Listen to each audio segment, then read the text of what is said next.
Voilà, juste un petit mot avant de commencer ces sélections cette année. On vous remercie déjà d'avoir tous été présents, aussi bien les participants qui ont bien joué le jeu et qui vont se prêter au format de débat parlementaire que à ceux qui viennent les soutenir aujourd'hui. Donc on vous remercie tous d'être là. On va lancer les sélections sans plus tarder, où vous verrez différents sujets s'affronter qu'on énoncera à chaque fois. Et on annoncera à chaque fois également le poste de chacun des membres qui s'apprêtera à commencer un discours. Ils ont comme d'habitude 5 minutes de discours, leur première minute est protégée, la dernière également, donc c'est pour ça que vous nous entendrez taper sur la table. Les orateurs le savent, voilà. Donc je vous demanderai juste par respect pour eux de ne pas faire trop de bruit, d'une pour qu'on puisse bien entendre sur la vidéo, et de deux pour que tout le monde puisse parler et s'entendre parfaitement. Merci beaucoup.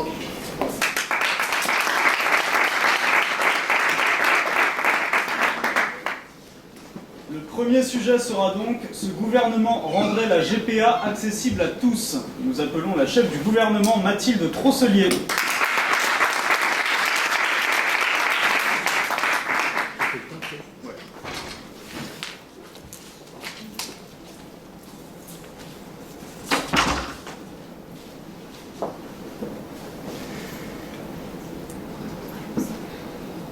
Chère Assemblée, chers collègues du gouvernement, messieurs les députés de l'opposition, peut-on accepter en France une loi qui condamne ceux qui ne la transgressent pas? Le 29 juillet 1994, la gestation pour autrui, communément appelée GPA, était interdite en France. Nous sommes aujourd'hui en 2019, 25 ans plus tard, et ce sont en moyenne 300 enfants qui devraient être français et qui naissent chaque année par GPA depuis 10 ans. Il n'est plus tolérable qu'en France, une partie de la population soit discriminée par notre refus de la modernité. Quand allons-nous arrêter de forcer nos concitoyens à faire une croix sur leurs rêves et leurs désirs? Et combien de temps encore la clandestinité sera la seule solution pour devenir parent? La France s'est toujours vantée d'être le pays des droits de l'homme, de pouvoir garantir la liberté et les droits de ses citoyens. En 1975, le droit à l'avortement a été légalisé. En 2013, le mariage pour tous l'était également. Autant de dates qui éclairent notre pays et qui l'ont fait avancer, chaque fois un peu plus vers la liberté, l'égalité et la fraternité.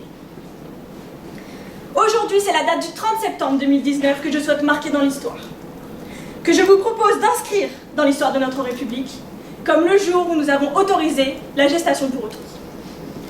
Ce jour sera le jour de l'autorisation, de la modernité et de l'amour du prochain.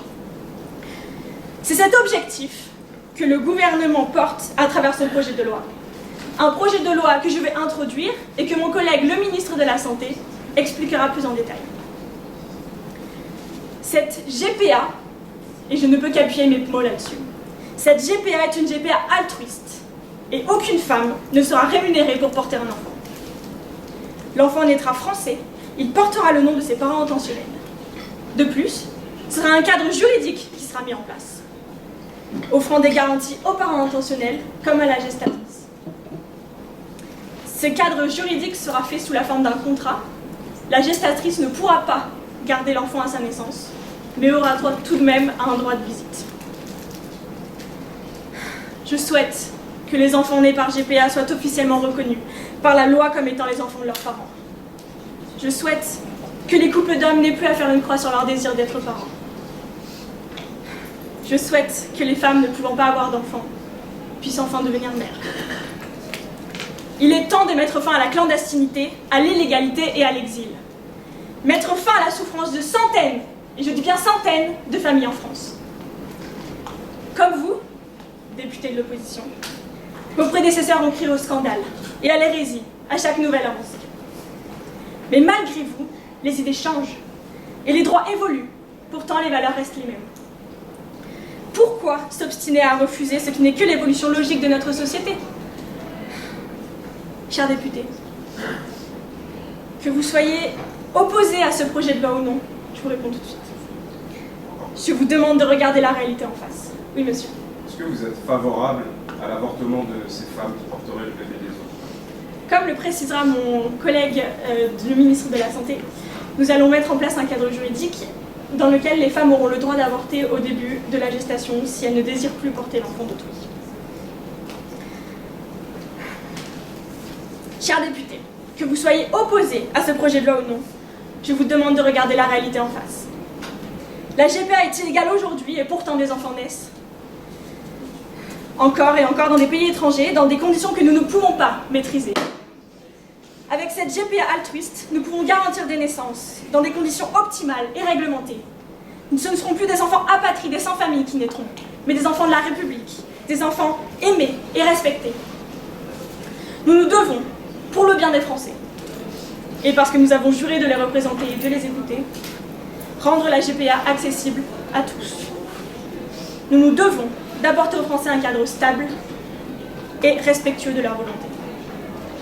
Souvenez-vous de ce jour, chers députés, car les futurs enfants de la République s'en souviendront.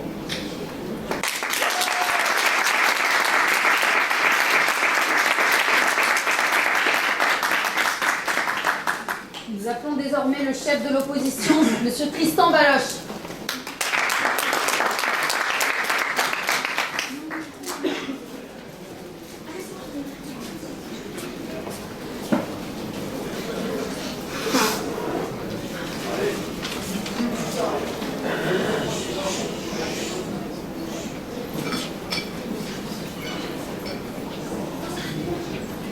J'attends que... Quand tu veux. Ouais, ça va te prendre bien plus de personne.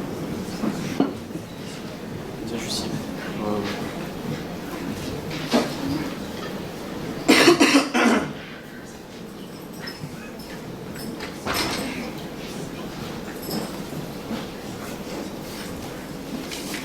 Jusque maintenant, la société, c'était l'exploitation de l'homme par l'homme, de sa naissance jusqu'à sa mort. Désormais, notre gouvernement innove et souhaite que la grossesse soit réglementée, que l'embryon soit contrat, que le nourrisson ne soit qu'un dû. Car en vérité, la GPA n'est ni plus ni moins que la mise à disposition de la capacité gestationnelle d'une femme au profit de quelqu'un d'autre. Lorsque, pour justifier la GPA, j'entends qu'en général, on évoque la liberté d'une femme à disposer de son corps, permettez-moi de vous dire que c'est l'exact contraire. La GPA nie dans son fondement même ce droit, étant donné que cette aide médicale repose sur la signature, le respect et l'obligation d'un contrat. Alors, lorsque légitimement, les parents d'intention souhaiteront s'assurer du bon déroulement de la grossesse, la mère porteuse perdra un droit qui, selon nous, doit rester inaliénable, c'est l'autonomie dans la prise des décisions relatives à sa grossesse, et ceci englobe évidemment les décisions relatives à son arrêt. Lorsque la GPA est acceptée par la mère porteuse, ce qu'il y a dans son ventre ne lui appartient plus. La pratique de l'IVG, bien qu'elle soit défendue par le gouvernement, lui est en vérité impossible. Car le respect de l'accord signé entre les deux parties est la pierre angulaire de la mise en place de la GPA. Si toutefois, la compromission concernant des droits fondamentaux accordés aux femmes ne vous suffit pas, peut-être que ces questions trouveront un écho plus grand. À qui la faute? Qui sera responsable lorsqu'il y aura des complications? Qui sera jugé? L'enfant? La mère porteuse? Les parents d'intention? Les médecins? On oublie bien trop vite en France que malgré les progrès de la médecine, les complications, les séquelles, les décès en couches continuent d'exister et ce chiffre s'élève à 3000. 3000 femmes et enfants décèdent en couches chaque année. Mais jusqu'ici, le droit français remplit pleinement son rôle, puisqu'il n'autorise pas les atteintes à sa propre intégrité physique au bénéfice d'autrui, sauf lorsque celui-ci est en danger. Mais ici, nous ne parlons pas d'un don d'organes, mais bien d'un don d'enfant, et on ne donne pas un enfant pour soigner les autres. Ainsi, si vous vous posiez encore la question de la responsabilité, je vous réponds que les coupables ce seront vous, mesdames et messieurs du gouvernement. Je prends votre question. Vous refusez le GPA, mais alors que faites-vous pour répondre aux demandes des parents des homosexuels qui veulent devenir parents? Pardon? Est-ce que vous pouvez répéter votre question? Je n'ai pas entendu la fin. Que faites-vous pour répondre aux demandes des couples homosexuels qui veulent devenir parents? Nous allons le voir dans une seconde partie avec les propositions que nous allons mettre en place.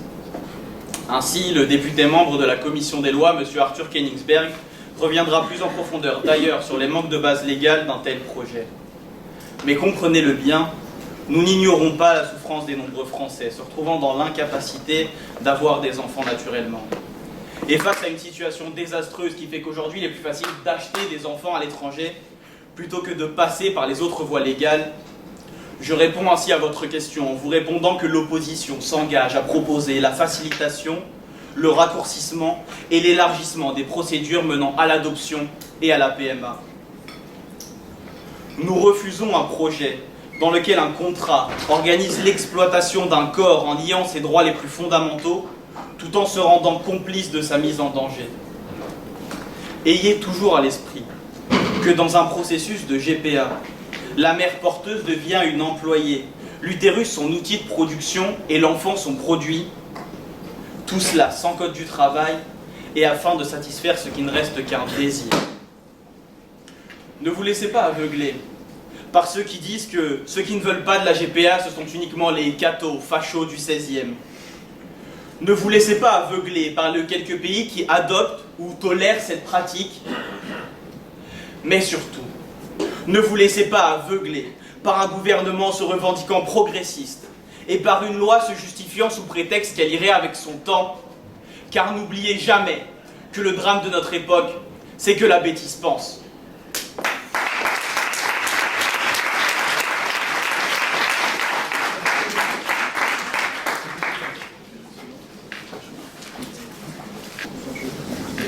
Nous appelons désormais le ministre, Monsieur Côme Huarjouet.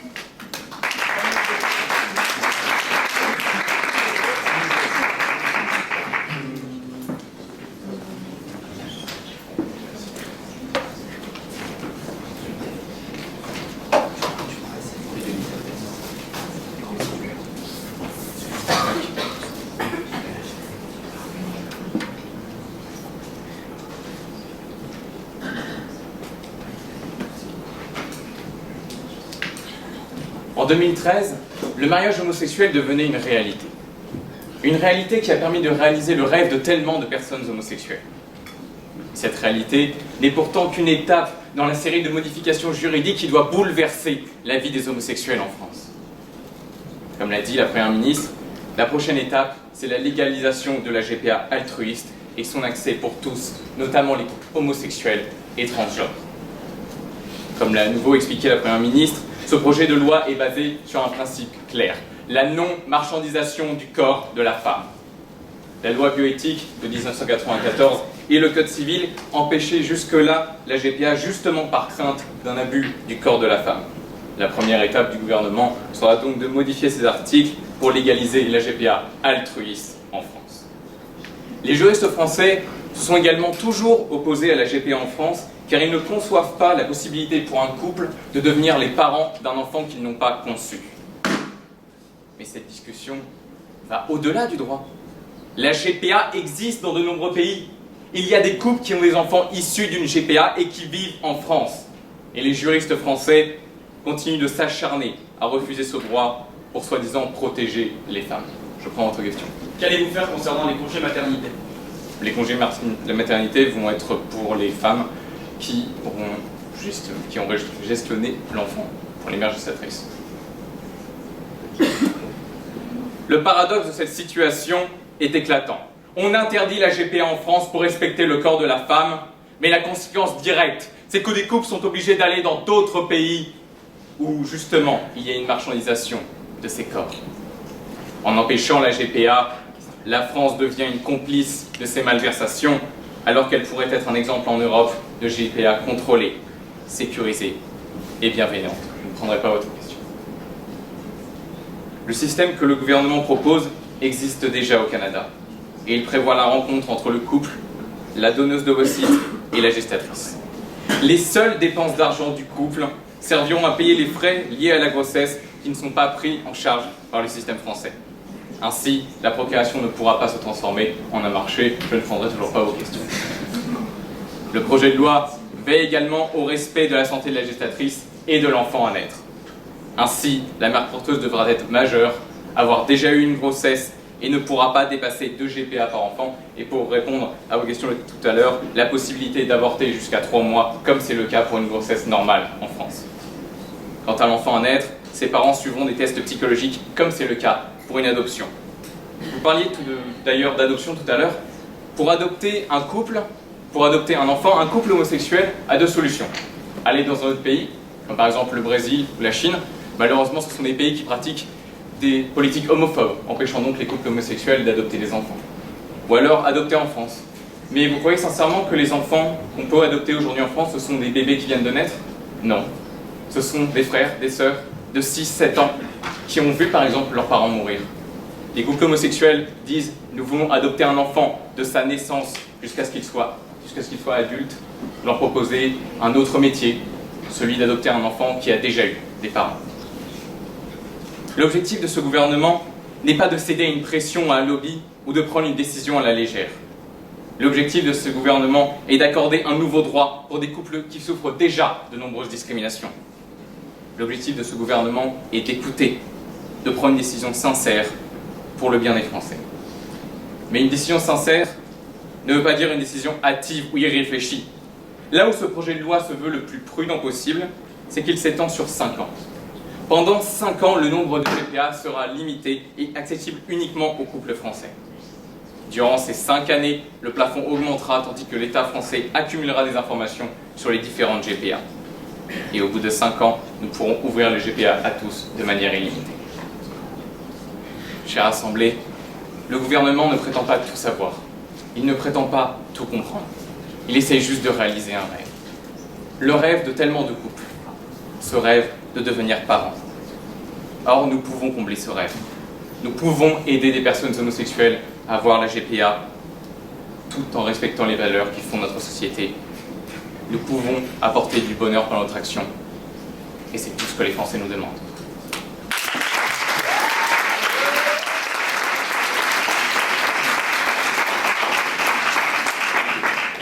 Nous avons enfin pour finir le député de l'opposition, Arthur Koenigsberg.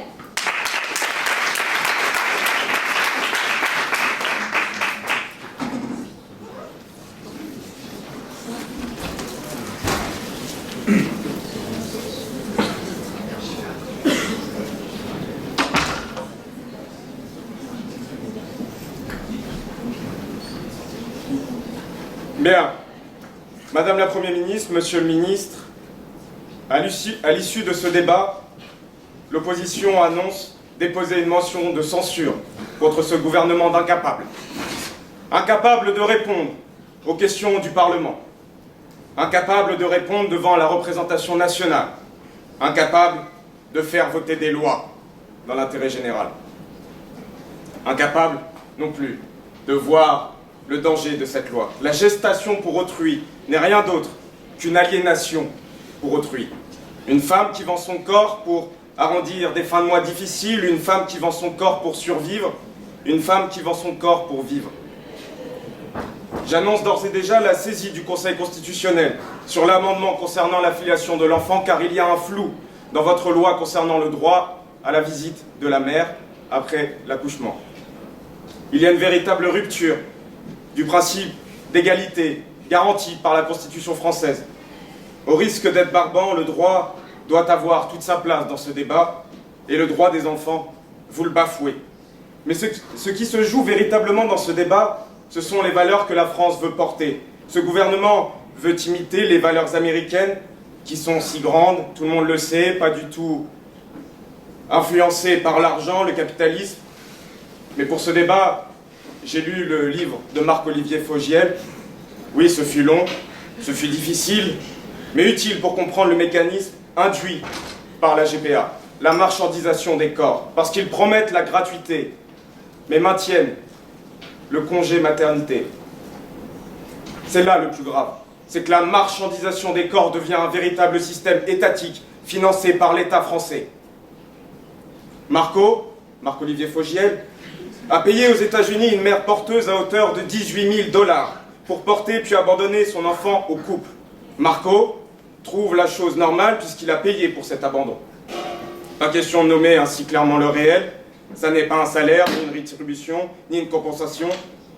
C'est un gentleman agreement, en quelque sorte. Marco passe son temps à affirmer de leur mère porteuse, pardon, de leur femme porteuse, qu'elle ne fait pas cela pour de l'argent, puisqu'elle dispose d'une belle maison avec piscine dans laquelle le couple des deux papas prend plaisir à se baigner lors des fêtes de fin d'année. Une autre carte postale est donc bien exhibée, ce ne sont pas des riches qui se paient un enfant, ce sont des amis qui font porter leurs enfants à une femme pauvre. Ce sont des amis qui profitent d'une véritable amie. Cela fut écrit. Il faut penser donc le statut de nourrice en dehors de toute réalité pour imaginer que ces pauvres femmes faisaient ce métier pour le plaisir de se faire sucer le sein et que le salaire ne comptait pour rien. Elles étaient probablement juste mues par l'altruisme pour faire plaisir aux riches. Je vous écoute. Que faites-vous, encore une fois, de l'adoption rendue plus accessible aux couples homosexuels?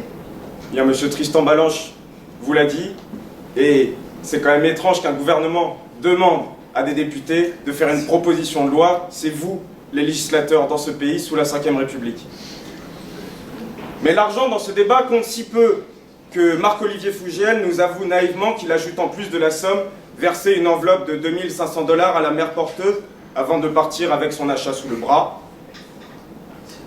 Madame et monsieur les ministres, vous nous avez rien dit concernant le pourboire donné à une femme porteuse. L'argent compte pour rien, mais c'est lui-même qui, pour le déplorer, donne l'exemple de couples homosexuels modestes qui, en France, se sont endettés toute leur vie afin d'acheter 2 enfants à des femmes porteuses. Pourquoi vouloir dès lors nous faire savoir que la mère porteuse, pardon, la femme porteuse, n'est pas intéressée par l'argent, mais par autre chose, dont on ne saurait jamais quoi, probablement le pur altruisme désintéressé, dont chacun sait qu'avec l'argent, il est la chose la mieux partagée.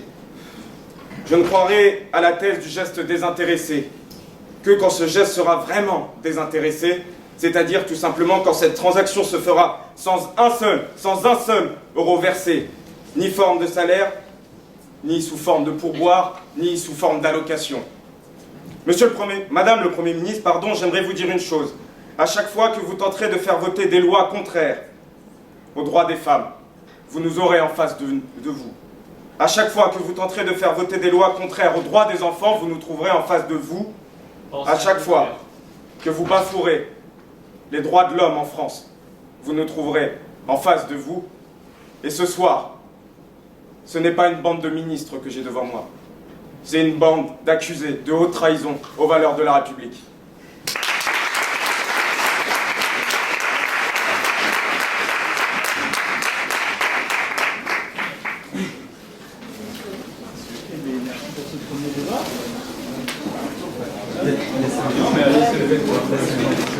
Madame Élise Fontcuberta.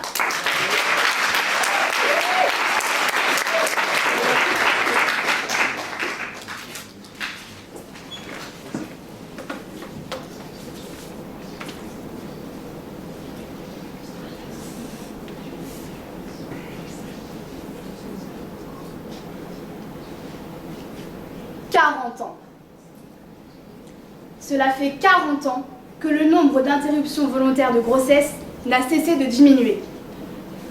Ces chiffres doivent nous alerter et nous ne pouvons pas accepter cette stagnation du progrès social.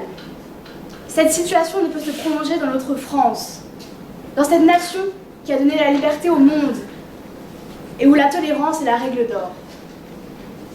Nous ne pouvons pas oublier la solidarité et la fraternité qui nous unit et qui doit aujourd'hui nous inspirer pour résoudre les problèmes liés à l'accès à la contraception. La sécurité sociale fait partie de l'identité de la France et du patrimoine français. Exprimant notre génie national, elle doit libérer les Français du besoin et du risque. Et c'est dans cette optique évolutive qu'il faut placer d'emblée le problème de la contraception en France, si l'on veut lui donner la solution digne d'un grand pays. Nous avons donc décidé de rendre toutes les méthodes de contraception gratuites.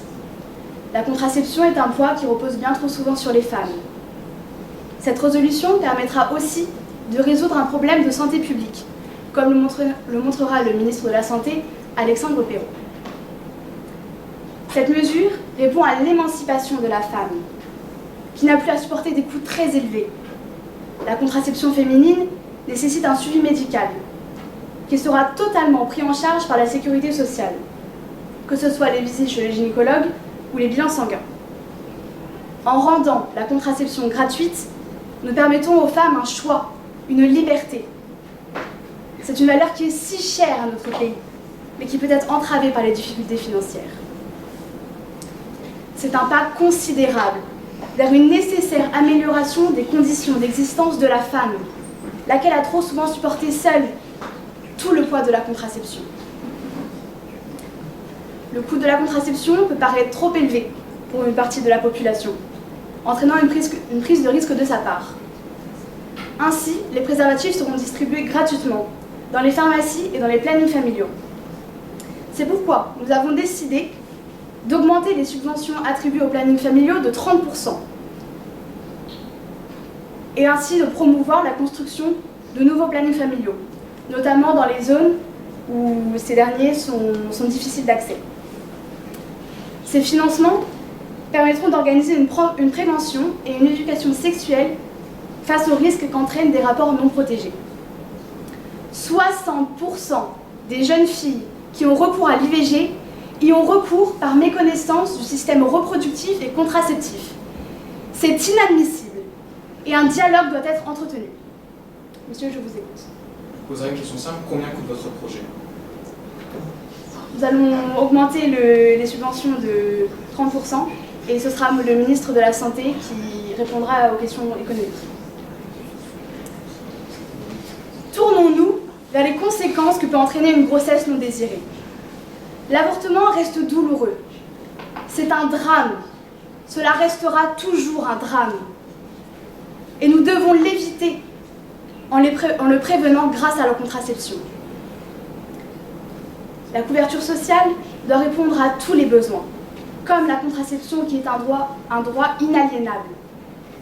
Aucune organisation de la sécurité sociale n'est viable si elle ne répond pas aux conditions psychologiques du pays, si elle ne répond pas aux traditions nationales. La question contraceptive nécessite une aide de l'État, car c'est offrir à chacun la possibilité d'avoir des enfants quand il le désire, mais aussi la certitude de pouvoir les élever dignement. Il nous appartient de veiller tous ensemble à ce que notre société reste une société dont nous soyons fiers. Et nous ne pouvons pas être fiers de notre pays si nous n'avons pas la possibilité de choisir de mettre un enfant au monde ou non. Donner la liberté paraît simple. Or, celle-ci n'est qu'une illusion si l'on n'assure pas en même temps les conditions de son exercice pour tous.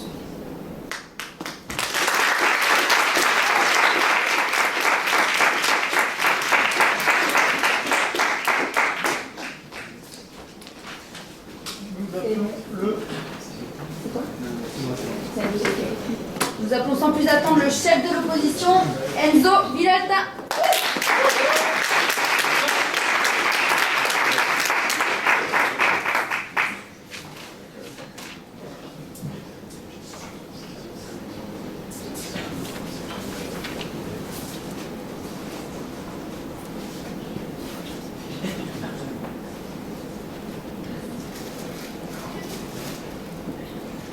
Cher gouvernement, nous sommes d'accord.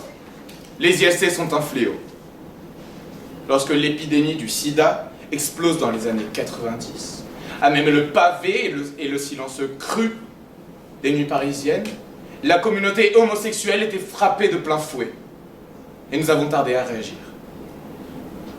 Il aura fallu l'héroïque action d'Act Up pour mettre des préservatifs dans les lycées, dans les collèges, dans les universités et dans les plannings familiaux. Enfin, allions-nous pouvoir nous protéger?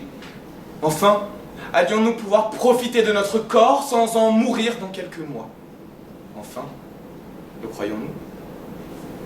Bien sûr, l'État-providence vous dicte de rendre le monde gratuit. Après tout, il n'y a que l'argent qui pose problème. Vraiment? Au Burkina Faso, suite à l'envoi de préservatifs en quantité astronomique, nous n'avons quantifié aucune baisse de l'infection par le VIH. Tout ça parce que personne ne leur avait expliqué comment les utiliser.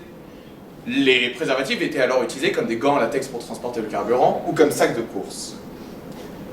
Alors oui, dans votre élan social, vous qui avez sûrement peur que les pauvres se reproduisent dans un malthusianisme contestable, si ce n'est détestable, vous considérez que ce qui manque, ce n'est que l'argent. Mais si l'argent résolvait tout, la Chine serait plus profitable que le Costa Rica, le Panama ne serait pas une plateforme de la drogue, et les riches ne seraient pas les plus gros pollueurs. Non, l'argent ne résout pas tout. Encore moins lorsqu'il s'agit du corps de nos citoyens et nos citoyennes. Soit vous remboursez tous les moyens de contraception et vous n'avez plus d'argent pour l'éducation sexuelle, soit vous faites de l'éducation sexuelle et vous ne pouvez pas rembourser les moyens de contraception. Vous ne pouvez pas faire les deux, d'ailleurs vous êtes incapable de nous donner un financement. Ce dont nous avons besoin, ce sont des formations d'éducation sexuelle, d'éducation au consentement, aux questions de genre et de domination. Nous n'avons pas besoin de 2000 préservatifs. Nous avons besoin d'apprendre comment en mettre en rien qu'un seul. Ainsi, nous proposons un plan d'éducation sexuelle universelle, le PSU. Ce plan s'articule en deux axes. D'une part, un financement sain, basé sur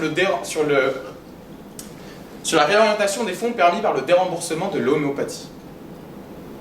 D'autre part, cette redistribution ira vers les 1200 plannings familiaux qui se chargeront d'avoir une politique active d'éducation à la sexualité vers tous nos citoyens et nos citoyennes, comme vous l'exposera M. Magnin. Ils sont pauvres. Donnez-leur de l'argent comme s'il en pleuvait. Quel monde si simple. Un monde sans capital culturel, sans savoir-faire ni savoir-être. Votre monde à vous est d'un cynisme à toute épreuve qui oublie la complexité. Et que faites-vous pour les personnes qui ne disposent pas de planning familiaux à proximité, puisque vous ne comptez pas augmenter leur nombre? Il s'agit alors d'un autre sujet. Je veux bien qu'on en discute, mais il faudra le mettre à l'ordre du jour, messieurs le gouvernement. À quoi bon offrir un prix Pulitzer à une personne analphabète? Nous ne voulons pas des outils gratuits, nous voulons savoir les utiliser. Notre vision est empathique, elle se place dans une logique de protection mutuelle de nos partenaires. Ainsi, avoir un préservatif gratuit vous permet de vous protéger vous. Savoir mettre un préservatif vous permet de vous protéger vous, vos amis. Rassurez vos partenaires et en parler publiquement. Il s'agit de faire du sexe une connaissance parmi d'autres. Vous dites protégez-vous. Nous dites protégeons-nous collectivement, telle une société. D'ailleurs, jamais en France, les moyens de contraception n'ont été si accessibles. Et pourtant, cela fait 3 ans que l'infection par la syphilis augmente. Les études le montrent. Le premier facteur est la bonne connaissance du problème. Le second, la mauvaise utilisation des moyens de contraception, et pas leur absence. Par ailleurs, cette Assemblée a besoin de précision. Quel est exactement l'objectif de votre proposition? Lorsque l'on légifère sur les moyens de contraception, il n'y a que 2 raisons.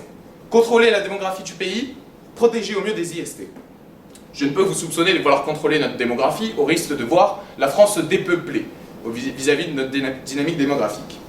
Ainsi, vous souhaitez faire baisser le taux de nouvelles infections par voie sexuelle. Et nous aussi, tant mieux. Vous souhaitez donc... Alors expliquez-moi, une autre question se pose. Seule une partie des moyens de contraception n'a d'effet sur les IST. Ainsi, le remboursement de la pilule contraceptive, du stérilet, de l'implant et du patch n'a strictement aucun sens.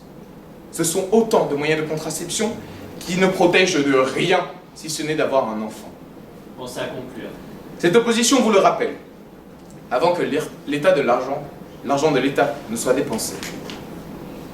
Réfléchir sérieusement à nos politiques publiques, à cela, il s'agirait d'y penser.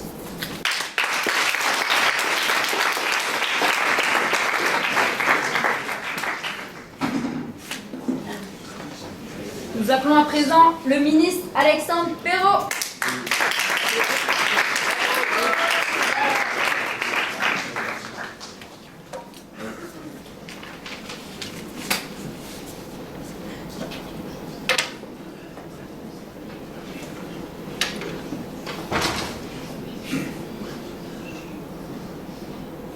Ce qu'il faut, c'est faire entrer la contraception dans le droit commun, la dédramatiser, en faire un acte médical comme un autre. Voilà l'idée que défendait Madame Simone Veil à cette même tribune en 1974, lorsqu'elle faisait adopter la loi pour le remboursement des pilules contraceptives. C'est précisément cet idéal que nous souhaitons concrétiser plus que jamais aujourd'hui.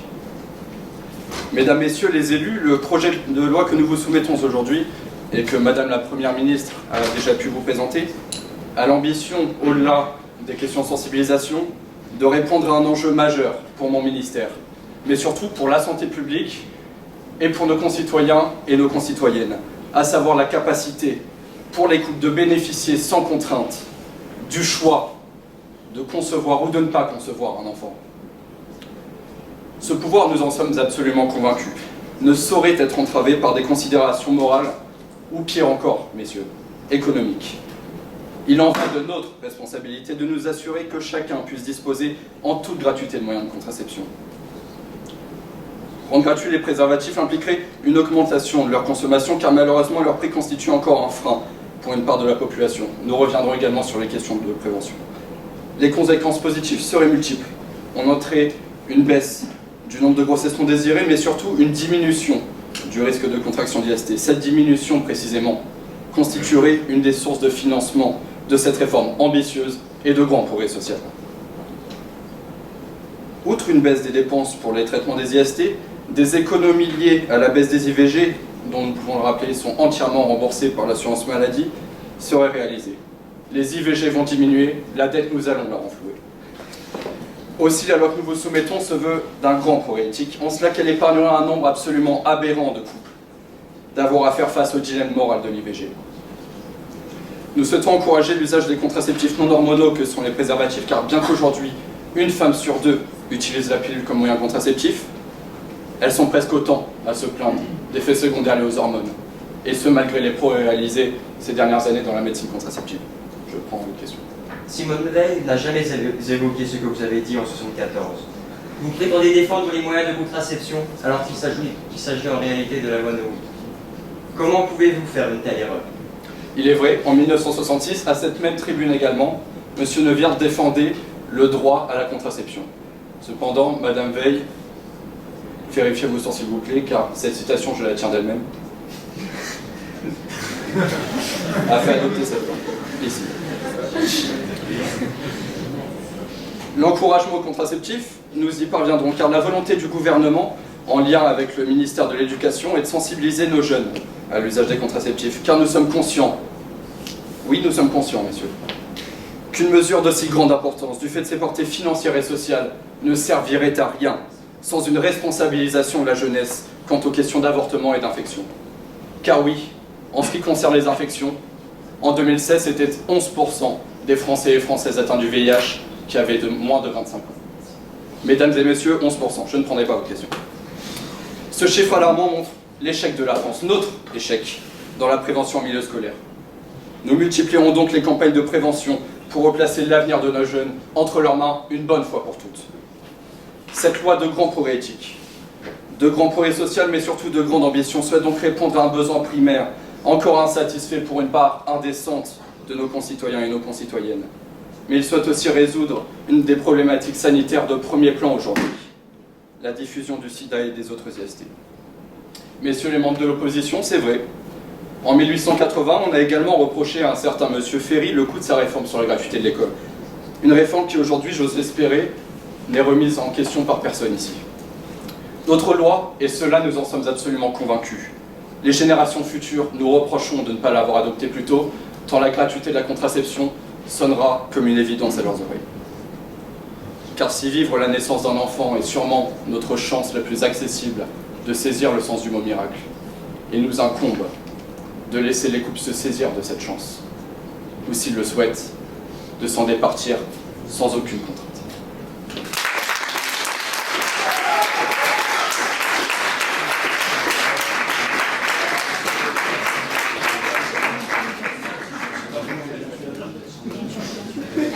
Nous appelons le député de l'opposition, Jean-Tuan Magnin.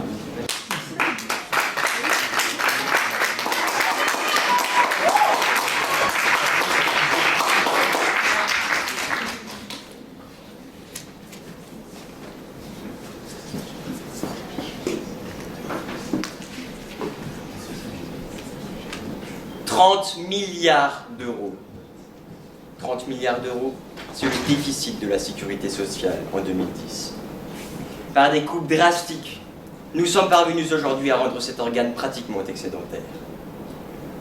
Et voilà que le gouvernement a pris la décision d'augmenter les dépenses, rompant ainsi l'élan de plus de 9 années de progrès économiques. Jusqu'à quel niveau comptez-vous faire augmenter la pression fiscale? Les Français croulent déjà depuis des années sous les coups du pays le plus imposé de l'OCDE. Et vous cherchez maintenant à augmenter les charges sociales pour financer votre projet? Voulez-vous que l'on devienne Cuba? C'est cela ce que vous voulez? Le problème ici n'est pas de savoir si on doit rendre gratuit la contraception, comme vous l'a expliqué mon confrère M. Vidalta, mais plutôt de s'interroger sur leur bonne utilisation. Il s'agit là du véritable problème. Pour éviter une telle erreur d'appréciation, nous proposons un plan d'enseignement pour l'éducation sexuelle universelle. Le PSU sera alors délégué aux plannings familiaux et aura pour objectif de former notre population à une meilleure utilisation des contraceptifs. Cette mesure serait cofinancée par les ministères de l'Éducation nationale, de la Santé, ainsi que les secrétariats d'État chargés de l'enseignement supérieur et de l'égalité hommes-femmes. Une question se pose alors. Comment financer un tel projet? Vous ne proposez en aucun cas des mesures de financement à votre projet. Nous avons des chiffres. D'ici 2021, l'homéopathie ne sera plus prise en charge par la sécurité sociale. Cette coupe budgétaire permettra à l'État de réaliser 188,5 millions d'euros d'économies. Nous souhaitons que ces excédents soient reversés aux quelques 1200 plannings familiaux qui appliqueront de manière efficace cette politique active. Mais ne nous voilons pas la face. Une telle mesure ne pourra être efficace qu'avec la mobilisation de la population, qui, j'en suis convaincu, est particulièrement sensible à ces problèmes d'actualité. Alors, comment pouvons-nous accepter la distribution de contraceptifs qui éveille de plus en plus l'inquiétude de l'Agence nationale de sécurité sanitaire? Malgré l'hostilité des entreprises contraceptives à communiquer sur la composition de leurs produits, des études indépendantes ont mis à jour la présence de perturbateurs endocriniens dans le lubrifiant des préservatifs masculins. Dois-je vous rappeler que l'Europe a déclaré la guerre à ces substances? Je n'ai pas besoin non plus de vous rappeler que l'Europe a également interdit des pesticides tels que le lasso ou bien le thémique, ni même de la dangerosité de perturbateurs hormonaux responsables de cancer et pourtant présents dans les pilules contraceptives. Alors, cette loi cherchera-t-elle réellement à protéger la population ou bien favorisera-t-elle davantage le lobbying des grandes entreprises pharmaceutiques qui, je n'ai pas peur de le dire, nous empoisonnent aujourd'hui? Je vais prendre votre question. Vous pensez réellement que le gouvernement serait prêt à mettre à la disposition des Français des produits dangereux pour leur santé encore plus que les infections sexuellement transmissibles? Je vais en revenir juste après et je vais vous parler d'un exemple assez concret et vous comprendrez de vous-même. Alors, je n'ai pas besoin non plus de vous rappeler l'interdiction, mais comme vous l'a souligné tout à l'heure mon collègue, M. Vidalta, distribution gratuite ne garantit en rien le bon usage des moyens de contraception. De plus, l'État se rendrait responsable des conséquences d'une surconsommation inappropriée des contraceptifs, dont l'impact sur la santé publique s'avérerait scandaleux. Dans une époque où le principe de précaution est central, l'État peut-il prendre le risque de distribuer de façon massive des produits présentant un risque potentiel de santé publique? L'affaire du sang contaminé ne vous a-t-il pas suffi? Devons-nous sombrer dans un obscurantisme cynique qui nous placerait au même niveau que la Russie, le Tchad ou le Venezuela? Non. La France est garante de la santé de ses concitoyens, et ce depuis le Front populaire. Votre projet, mesdames et messieurs les ministres, est en désaccord total avec ce principe qui nous unit tant, depuis voilà 90 ans.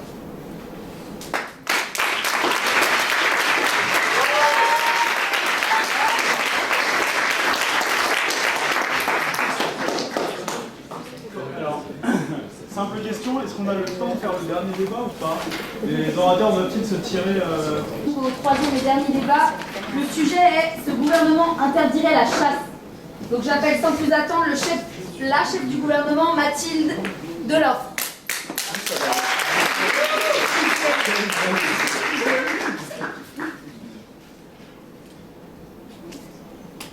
En juillet dernier, le petit Timothée, 6 ans, a perdu la vie. Il a juste eu la malchance d'un peu trop s'éloigner de ses parents lors d'une balade en forêt. Ce jour-là, Timothée a été ajouté à la longue liste de victimes de la chasse. Celui qui deviendrait son meurtrier n'a pas hésité à tirer. Je l'ai pris pour un sanglier, a-t-il dit. L'erreur, certes involontaire, de ce chasseur laisse une famille et des amis en pleurs après qu'un être cher leur ait été arraché. Encore une vie gâchée, une vie trop courte, celle d'un enfant qui n'atteindra jamais l'âge adulte. Nous sommes en droit d'aspirer à mieux pour nos enfants, d'espérer que nos concitoyens ne les mettront pas en danger inutilement. Notre projet de loi est simple. Chaque année, la chasse fait de nouvelles victimes. Il est temps que cela cesse. Il est temps de l'interdire une bonne fois pour toutes. Cette interdiction aura pour objectif de garantir la sécurité des Français, mais pas seulement, et je laisserai mon collègue, le ministre de la Transition écologique, M. Guillaume Bocquet, vous exposer les enjeux environnementaux de ce projet. Je souhaite pour ma part mettre l'accent sur les dangers que représente la chasse. Chaque année, plusieurs Français sont victimes d'accidents de chasse qui entraînent des blessures, des paralysies, des amputations ou même la mort. Rien que durant la dernière saison de chasse, 131 Français ont été victimes de cet accident, principalement suite à un manquement aux règles élémentaires de sécurité, avec des tirs sans identification, une mauvaise manipulation de l'arme. Mais la chasse est aussi très dangereuse parce qu'elle accorde aux chasseurs le droit d'avoir une arme à feu chez eux. Un chasseur, aussi irréprochable soit-il, met en danger son entourage à partir du moment où il possède un fusil.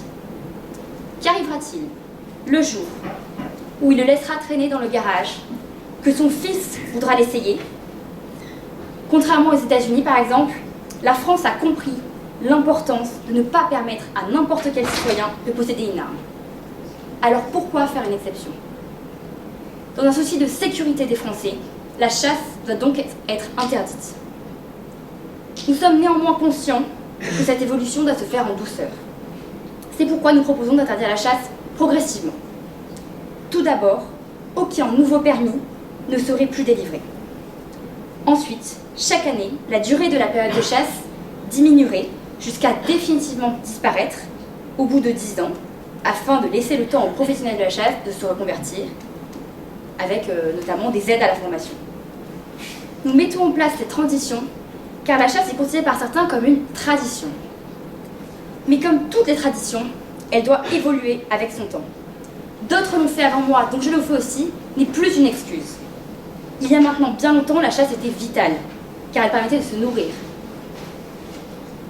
Mais aujourd'hui, et depuis des années, la majorité de la viande que nous consommons provient de l'élevage. La chasse n'est plus qu'un loisir, pratiqué par certains, et qui met en danger le reste de la population. Je vais prendre la question. Vous parlez de l'insécurité provoquée par la chasse et le port d'armes notamment, mais que faites-vous de ceux qui passent outre les lois et qui auront quand même une arme, peu importe qu'il y ait un permis d'armes ou non de chasse? Ce n'est pas particulièrement le sujet. Les armes à feu sont un problème et les armes, les armes données par la chasse sont un problème, mais les autres aussi, à régler dans un second temps. Donc je vous le demande, est-il normal que les Français des campagnes aient peur lorsqu'ils se promènent le dimanche? Est-il normal que 2% de la population empêche les 98% restants de sortir de chez eux sereinement? Toute tradition doit être remise en question. Et de la même manière que l'esclavage et la peine de mort ont été abolis, la chasse a fait son temps et doit maintenant appartenir au passé. Nous ne pouvons laisser le passé tuer notre avenir, même par accident. C'est dans l'optique de défendre la vie humaine que ce gouvernement luttera avec ardeur contre le défenseur d'une France rétrograde où la chasse serait tolérée. Car une chose est claire, on ne peut pas tuer un être humain dans un accident de la chasse si on ne chasse pas.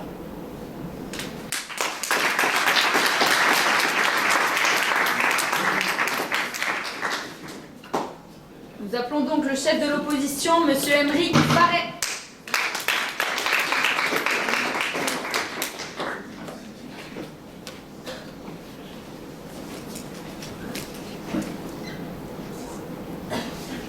Monsieur le ministre, Madame le ministre, en effet, dans l'imaginaire commun, le chasseur tue.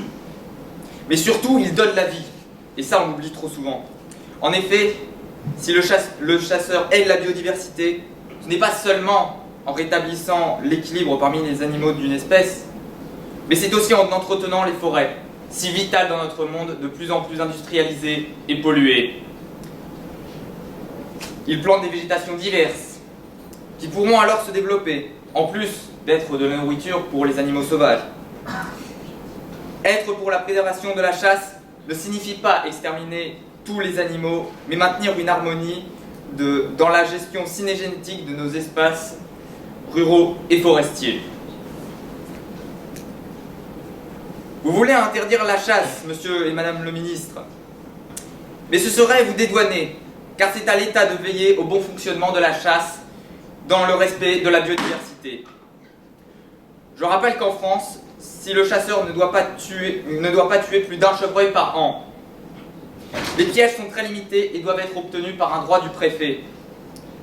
Car aujourd'hui encore, des braconniers qui ne respectent pas la loi continuent de tuer des animaux en voie de disparition et de poser des pièges illégalement, uniquement pour le loisir. Et c'est ce genre de personnes qu'il faut combattre, plutôt que le chasseur qui est dans le cadre des lois. Car nous sommes contre la chasse de loisirs, en effet, désuète aujourd'hui et apportant une souffrance à un animal que dans le seul but d'offrir la petite satisfaction de ces chasseurs de loisirs. Cependant, la chasse dans le but de permettre un équilibre n'est pas dismissible, puisque certaines espèces se mettent en danger par leur trop forte concentration dans l'environnement, comme les sangliers par exemple. Et c'est ce genre de personnes, donc, que sont les braconniers qu'il faut combattre, plutôt que le chasseur qui reste dans le cadre des lois. Monsieur le chef de l'opposition, monsieur Farret, vous dites que la chasse permet de créer un équilibre, un écosystème. Mais pas du tout, la chasse détruit cet écosystème. Et comment? Bah c'est très simple. Veuillez poser une question. Comment? Bah quand le renard meurt, c'est tout un écosystème qui se détruit. Le renard mange une espèce qui mange une autre espèce. Cette espèce disparaît, notre agriculture est finie. On n'a plus d'agriculture. Un renard meurt. Voilà, et même je crois bien que les renards, selon l'article R 427 de l'environnement, font partie de ces animaux ces espèces qui sont protégées. Il y a une certaine catégorie d'espèces qui peuvent être tuées à certains moments, par exemple lors de la reproduction, de la période de reproduction, on ne peut pas, le chasseur ne doit pas tuer d'animaux, c'est très réglementé, et pour ce qui est du renard, c'est... Votre réponse ne me convainc pas du tout. Nous en reparlons. Si vous voulez. Monsieur le député.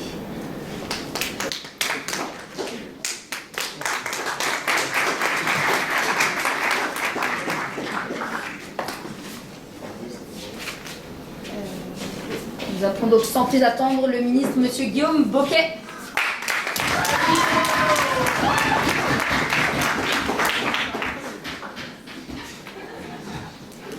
Chers concitoyens, députés de la majorité, députés de l'opposition, cette journée restera dans les mémoires. Vous l'avez compris, la question est grave. Cet après-midi, les clivages partisans n'ont plus cours. Vous votez dans l'intérêt du peuple français. Vous votez pour l'histoire. Au crépuscule de votre existence, vous pourrez partir l'esprit tranquille, le cœur léger, en vous rappelant ce jour du 30 septembre 2019. Vous pourrez dire « j'y étais ». Ensemble, nous l'avions fait. Ce jour-là, nous avons fait quelque chose de grand. Malheureusement, nous le savons tous, la situation d'aujourd'hui est beaucoup plus catastrophique. La France est depuis le 26 août 1789 le pays des droits de l'homme, mais pas celui du droit des animaux. Ce soir, je souffre dans ma chair. La douce France de Charles Trenet suffoque et perd toute dignité.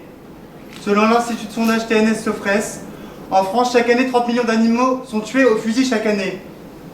La bêtise humaine atteint son paroxysme. Nos ancêtres chassaient pour survivre. Nous ne pouvons les blâmer, vous avez raison, monsieur Farret. Mais aujourd'hui, la chasse n'a plus rien d'utile, puisqu'on élève des espèces destinées à être chassées. Chaque année, 20 millions d'animaux sont lâchés dans la nature pour être tirés à vue, dont 14 millions de faisans, 5 millions de perdrix, 40 000 lièvres, 100 000 lapins ou encore 10 000 cerfs. Cruelle énumération, ne trouvez-vous pas? Ces chiffres sont les vôtres, celui du Syndicat national des producteurs de gibier et de chasse. Finissons-en avec cette hypocrisie. On ne peut décemment plus pratiquer la chasse quand en France, pour 67 millions d'habitants, on trouve 63 millions d'animaux de compagnie. Les Français aiment les animaux et veulent l'interdiction de la chasse.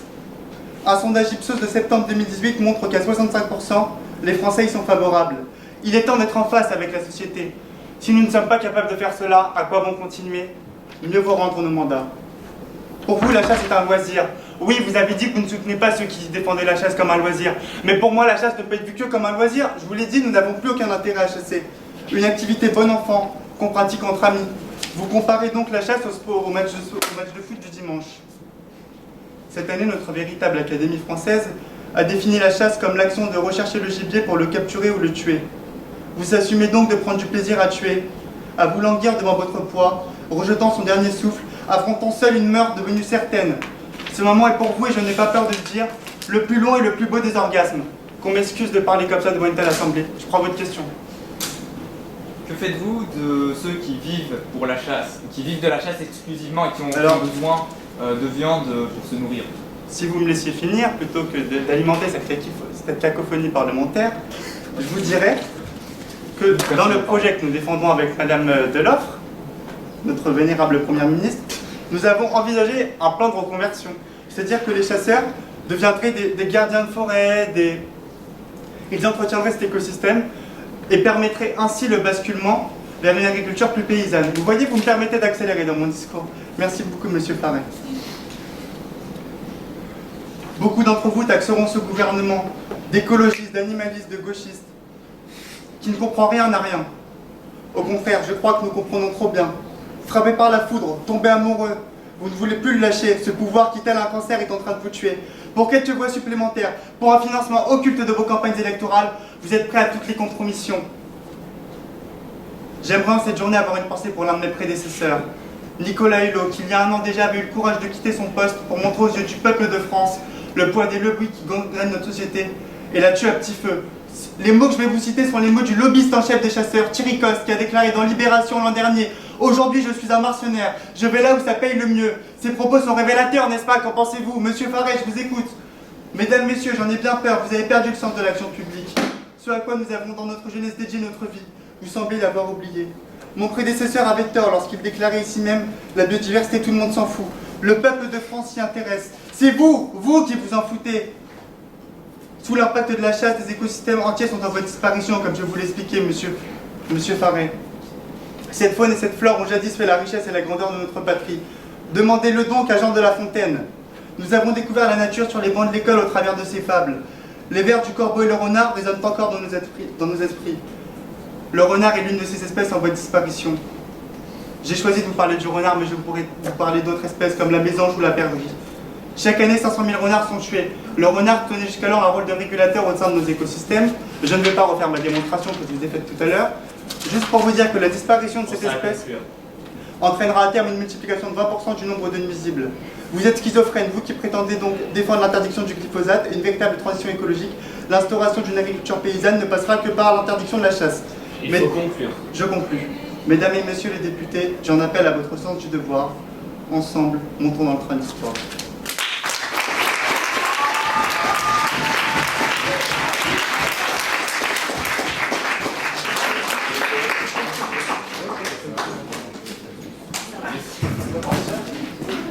Oui, vous pouvez partir si vous voulez, mais je vais quand même faire un petit speech pour la forme. On vous remercie toutes et tous d'être venus, de vous être prêtés au jeu, d'être venus soutenir vos camarades pour qui c'était sans doute pas simple, mais qui ont fait des belles performances dont ils peuvent être particulièrement fiers. On continue les sélections mercredi soir pour les débats restants. On donnera les résultats une fois qu'on aura vu tout le monde, mais je tiens à vous remercier, les oratrices et les orateurs en particulier, pour le spectacle plaisant que vous nous avez offert.